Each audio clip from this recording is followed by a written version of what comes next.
네, 안녕하십니까? 화장품 품질 관리. 오늘이 우리 14주차 2차 시에 해당이 되네요. 두 번째 시간입니다.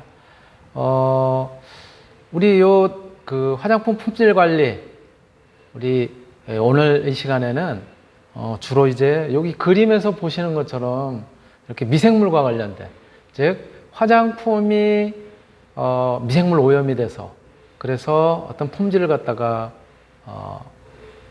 품질에 문제가 이렇게 이제 발생하는 그런 부분들을 이제 미연에 방지하기 위해서 우리가 화장품에 소위 이야기하는 방부제, 보존제를 갖다 이제 첨가하게 되죠. 그래서 화장품에 보존제를 갖다 첨가를 해서 미생물 오염도 방지를 하고 또 화장품 품질을 갖다 유지할 수 있는 이제 그런 내용을 갖다 같이 살펴볼 텐데요. 오늘은 먼저 내용을 갖다 살펴보기에 앞서 가지고 영상 하나 보고 그리고 같이 그 화장품 미생물 오염과 관련된 그런 부분에 대한 내용을 같이 공부하도록 하겠습니다. 먼저 영상 보시겠습니다. 가습기 살균제로 건강 피해를 본 사람이 전국에서 95만 명에 달하고 사망자가 2만여 명에 이른다는 연구 결과가 나왔습니다. 사회적 참사 특별조사위원회와 고려대, 서울대 등 연구진이 어제 한국환경보건학회학술지에 발표한 논문을 보면 국내 가습기 살균제 피해자가 95만 명이고 이 가운데 사망자가 2만 366명으로 추산됐습니다. 연구진은 이번 결과가 지난 7월 사참위 기자회견에서 발표했던 피해자 67만 명, 사망자 14,000여 명보다 더 정밀한 분석을 거쳐 얻은 수치라고 밝혔습니다. 또 사망자는 천식이나 비염, 간질성 폐질환 등 일부 질환으로만 파악할 만큼 다른 질병까지 합치면 더 많을 수도 있다고 지적했습니다.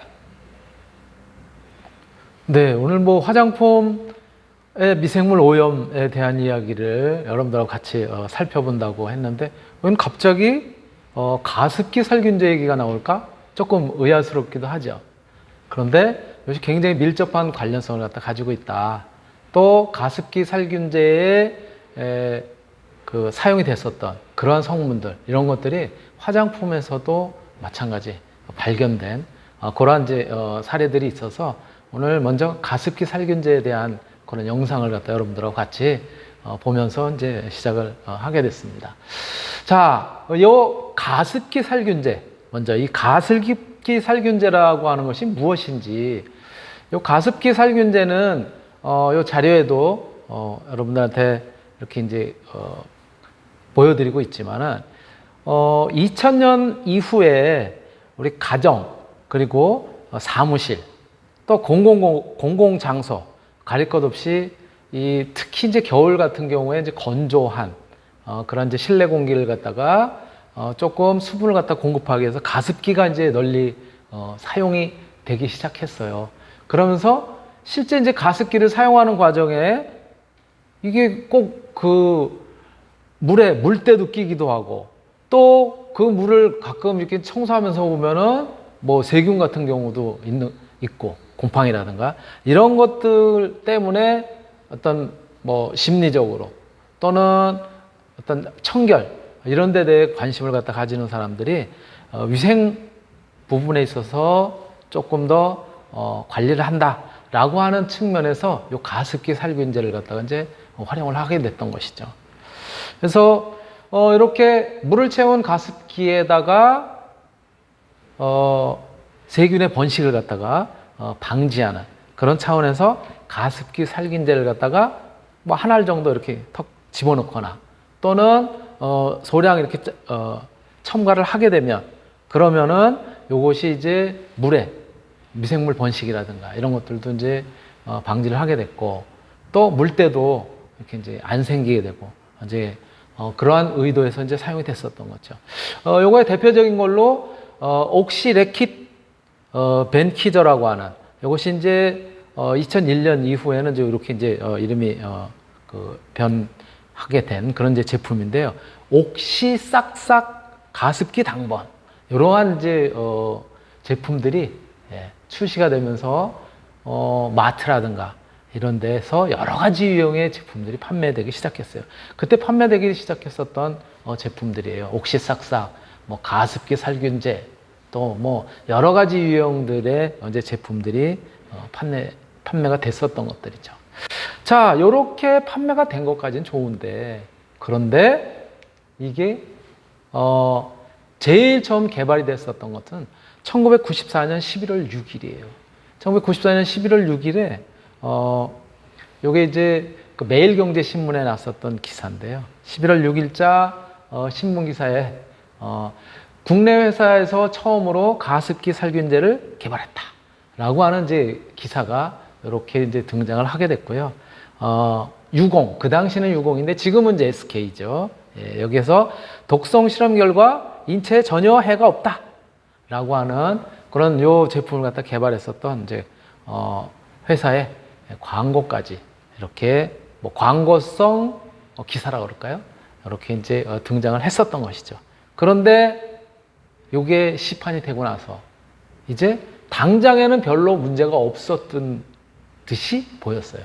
그런데 2년 후인 1996년 12월에 지금은 이제 SK 케미칼이죠. 여기에서 PHMG 제조 신고서를 갖다 이제 식약처에다가 신고를 하게 되고 항균 카펫 첨가제의 형태로 이제 팔기 시작했어요.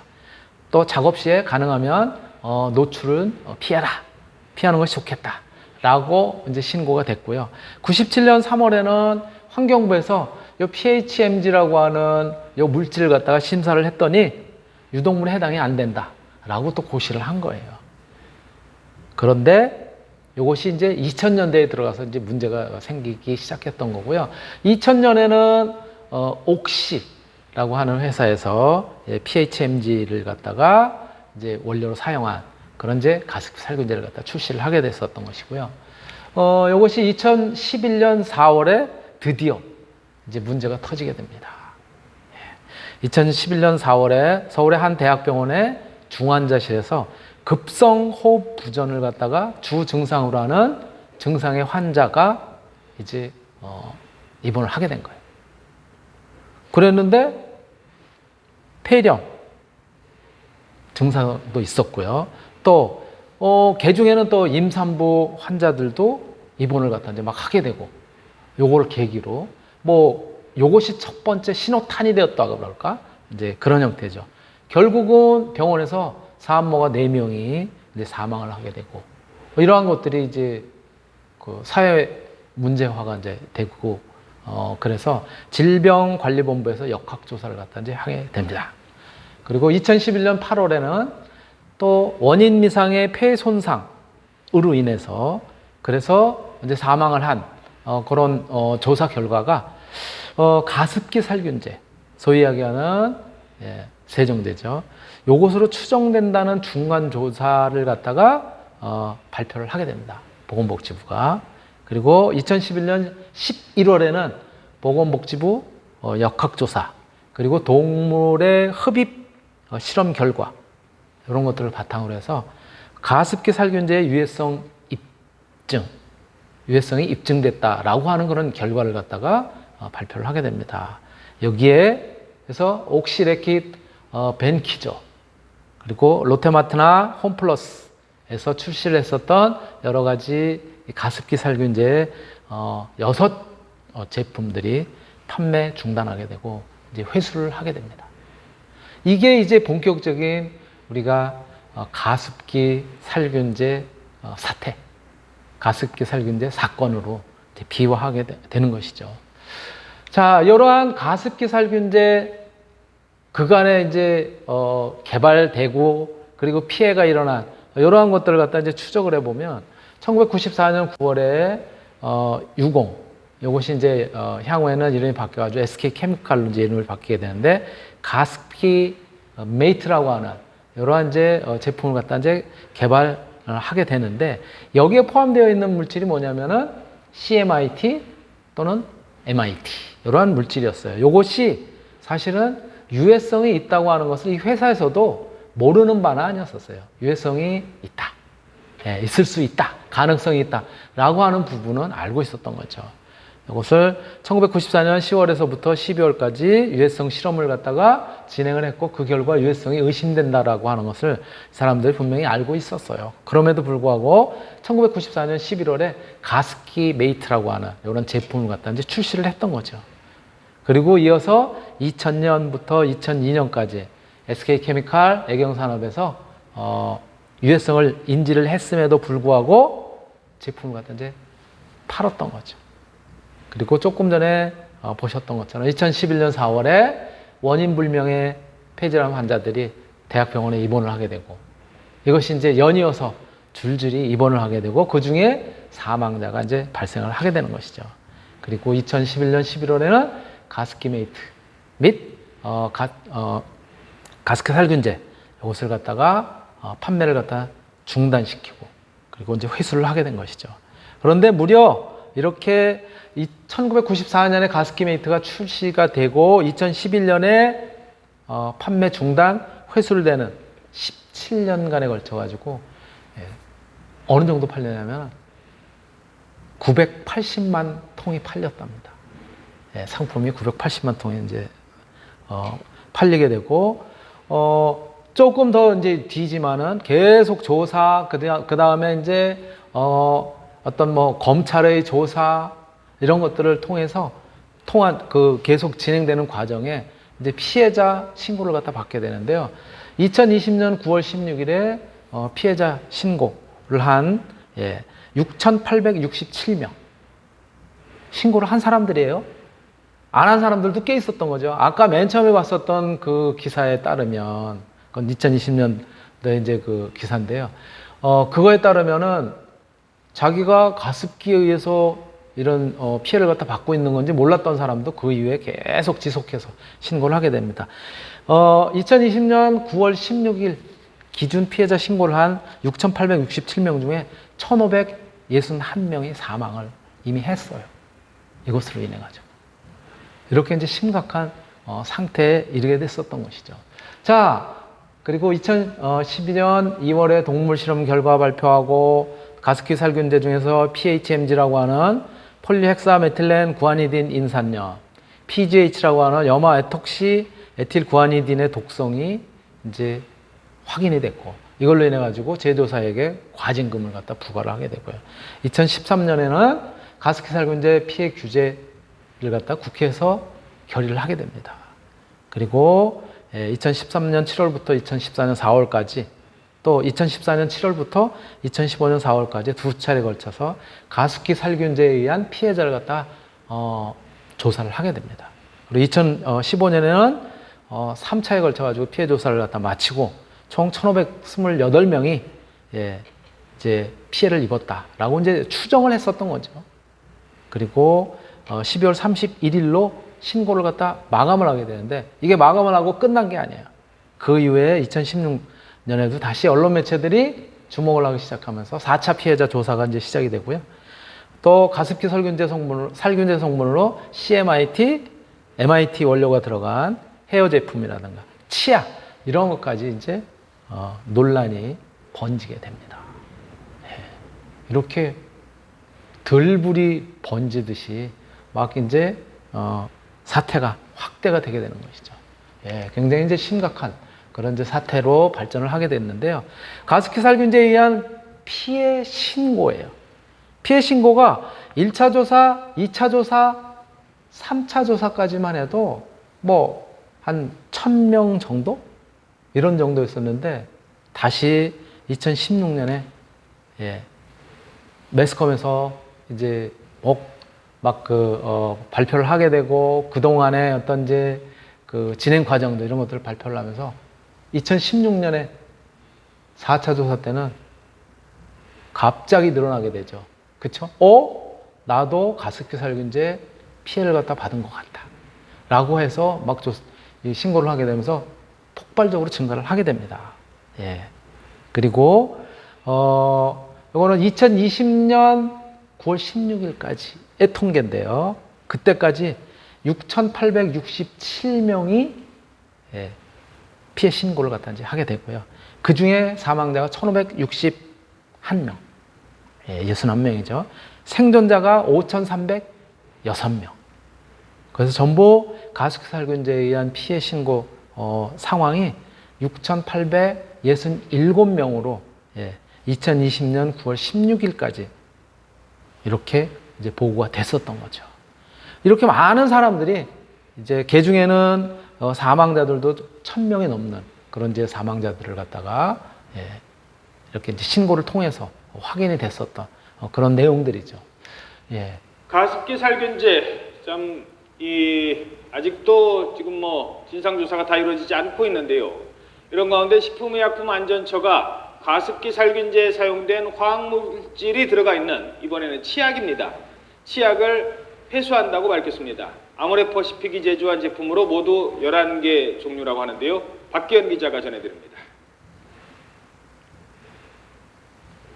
식품의약품안전처는 일부 치약에서 가습기 살균제에 사용된 화학물질인 메칠클로로이소치아졸리논과 메칠이소치아졸리논 혼합물, 즉 CMIT와 MIT가 검출됐다고 밝혔습니다.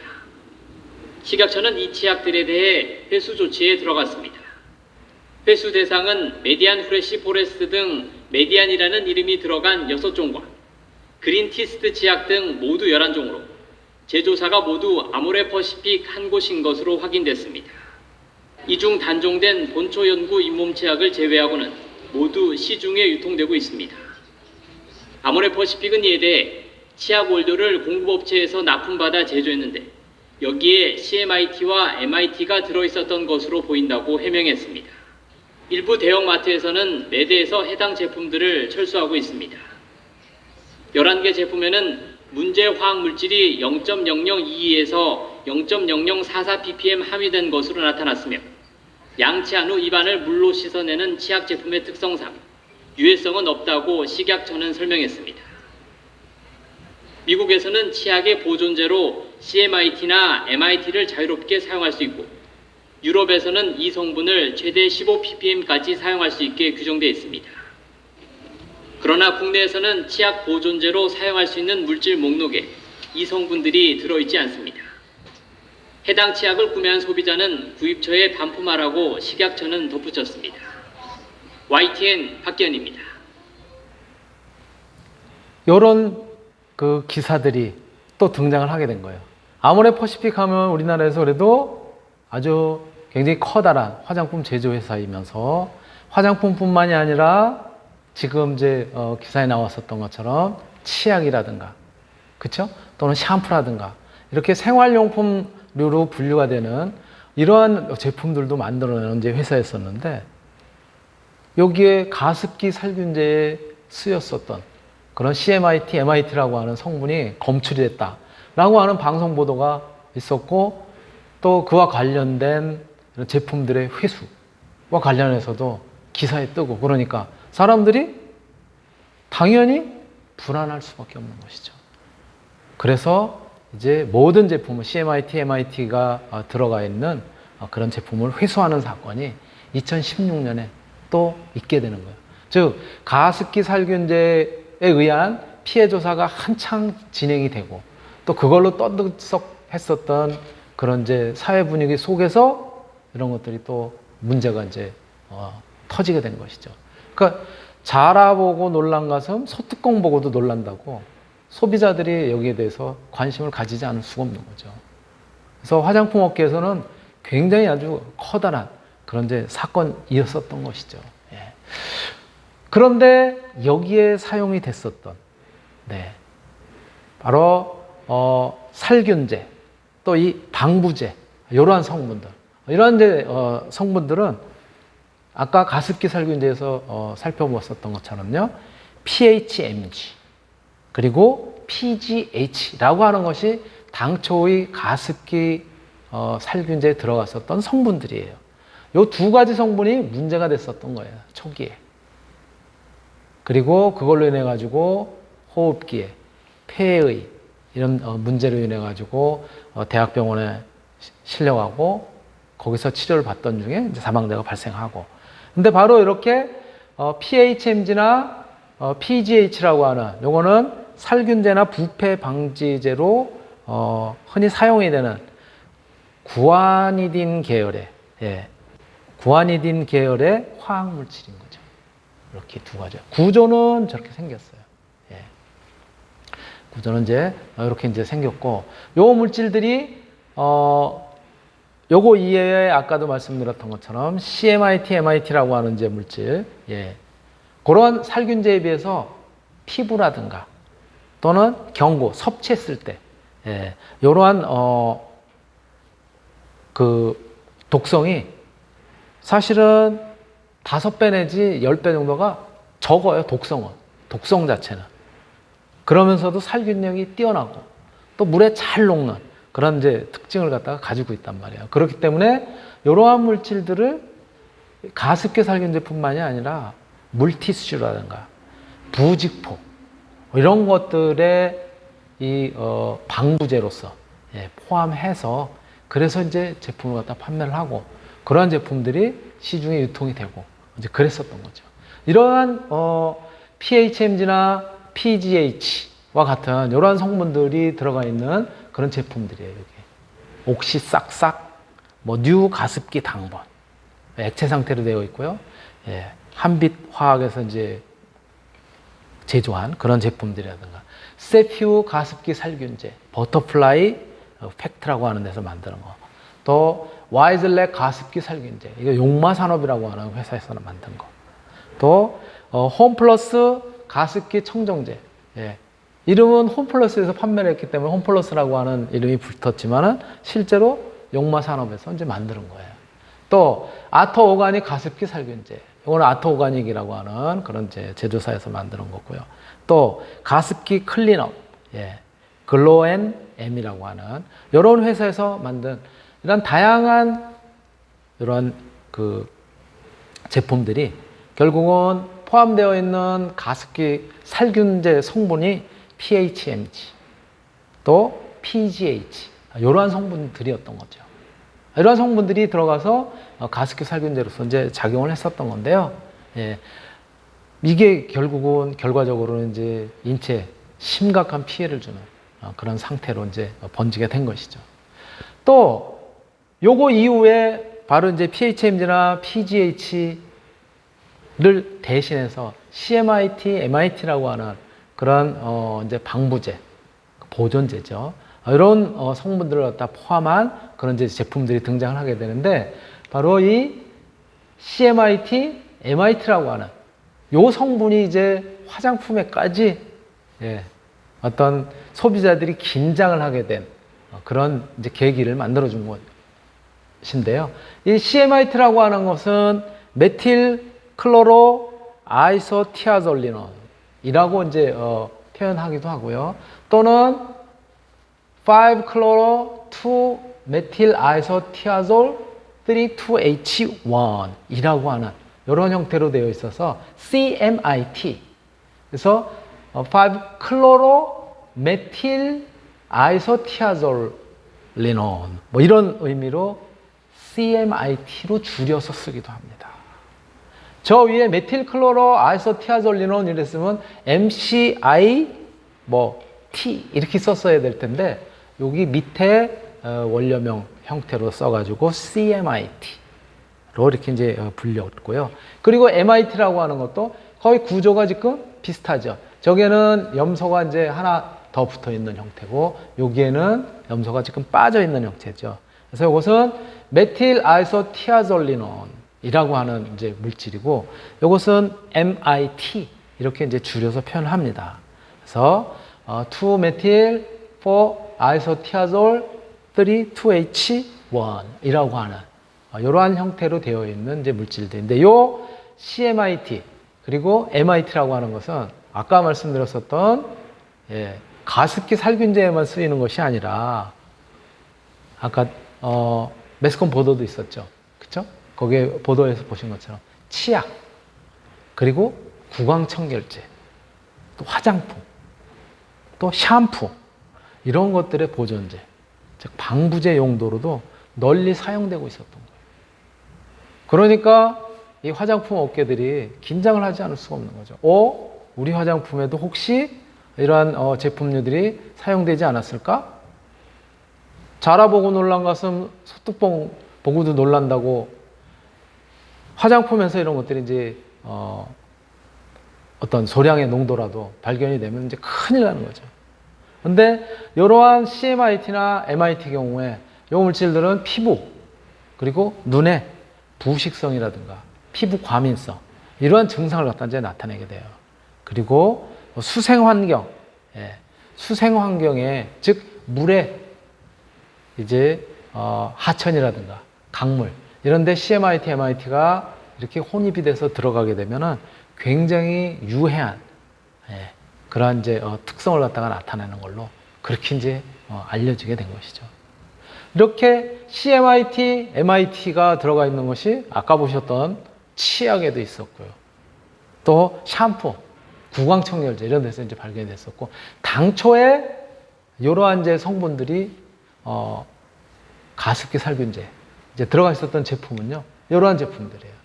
애경에서 나왔었던 가습기 메이트. 요게 이제 뒤에 문제로 이제 또 아직까지도 해결이 되지 않은 상태로 진행이 되게 됩니다. 또 이마트에서 판매를 했었던 가습기 살균제. 그리고 GS 스마트에서 이제 판매를 했었던 함박웃음 가습기 세정제. 그리고 다이소에서 판매를 했었던 산도깨비 가습기 퍼니셔. 이러한 류의 것들이 CMIT, MIT 성분을 갖다 포함한 그러한 이제 제품군에 들어가는 거예요. 특히 제가 애경 가습기 메이트 이걸 갖다 이제 잠깐 이것이 현재까지 아직 해결이 되지 않은 상태로 진행이 되고 있다 그렇게 말씀을 드렸었는데 요게요 대법원까지 이제 그 소비자 피해와 관련해서 올라갔었는데 대법원에서 무죄 판결이 내려졌어요. 이 만든 제조사에. 왜 무죄 판결이 내려졌냐면은 요 CMIT, MIT에 대해서는 아까 PHMG, PHG 같은 경우는 이 폐에 영향을 갖다 끼치는 것이 동물 실험 결과라든가 이런 것들로 확인이 됐는데 CMIT, MIT 같은 경우는 확인이 안 된 거예요. 그래서 우리는 책임이 없다라고 발뺌을 하는 그런 상황이었고 대법원에서 또 그거를 인정을 한 그런 상황이 돼버렸어요. 그러니까 이게 굉장히 사회 문제가 여전히 풀리지 않은 상태로 지속이 되게 되는 것이죠. 또 이러한 물질들이 우리 이제 화장품과 관련되어 있는 그러한 이제 우리들의 입장에서 보면은 화장품에 이러한 가습기 살균제 성분이 들어가 있게 되면 사실은 이 CMIT나 MIT 성분은 화장품에도 쓸 수 있도록 되어 있어요. 지금 씻어내는 제품에 한해서 사용이 가능하도록 되어 있단 말이에요. 아까도 잠깐 소개가 있었지만은 이 유럽 같은 경우 15ppm 내에서 사용을 할 수 있도록 걔네도 그렇게 되어 있어요. 또 실질적으로 사용을 하고 있고, 그리고 가습기 살균제뿐만이 아니라 치약, 구강청결제, 화장품, 샴푸와 같은 각종 생활화학 제품에 이 CMIT, MIT라고 하는 이러한 물질들이 실제로 사용이 되고 있는 것이죠. 그런데 이것이 피해가 없다. 저기 표현한 것처럼 씻어내는 제품에 한해서 사용이 가능하고 그리고 씻어낸 이제 그런 경우에는 우리 피부에 인체에 피해가 없다라고 보건복지부에서도 또 이야기를 한 거예요. 그랬었는데 현실적으로는 어땠어요? 가습기 살균제를 갖다 이용을 했었던 바로 이 CMIT, MIT 성분이 포함이 되어 있는 이런 제품을 통해서 그래서 이제 가습기를 통해서 호흡한 이런 사람들의 경우에 실제 피해 사례들이 있는 것이죠. 그래서 일정 농도 이상 노출됐을 경우에 피부나 호흡기, 눈에는 강한 자극을 갖다가 이제 주게 되는 것이고 특히 호흡기 같은 경우에는 그 진행 상황이 굉장히 천천히 지속이 될 수 있을지는 몰라도 그러한 부분들이 영향을 미친다는 것이 현실적인 결과로 나타나게 됐었던 거죠. 그래서 이런 것들이 이제 화장품에서는 이렇게 씻어내는 제품에 한해서 우리 치약 같은 경우도 그렇잖아요. 예? 그쵸? 양치를 하고 난 다음에는 물로 헹궈낸단 말이에요. 헹궈낼 때 뭐 한 번만 헹궈낸 사람들이 있겠지만 보통은 두세 번 이상 다 헹궈내기 때문에 별로 영향을 미치지 않고 또 실제로 미치지 않을 것이다라고 보건복지에서도 이제 복지부에서도 발표를 했는데 샴푸 같은 경우도 마찬가지고요. 그랬었는데 이것이 결국은 소비자 인식에 있어서는 굉장히 심각한 문제를 갖다 야기시키는 그러한 이제 제품이었었던 거죠. 그러한 성분이었고 그래서 오늘에까지 이르게 되는 거고 이 화장품업계에서는 이것에 주목을 하지 않을 수가 없는 이제 그런 상황이었었던 거죠. 네, 시간이 돼서 네, 1교시 네, 2차시죠. 2차시로 2차시는 이걸로 마치도록 하겠습니다.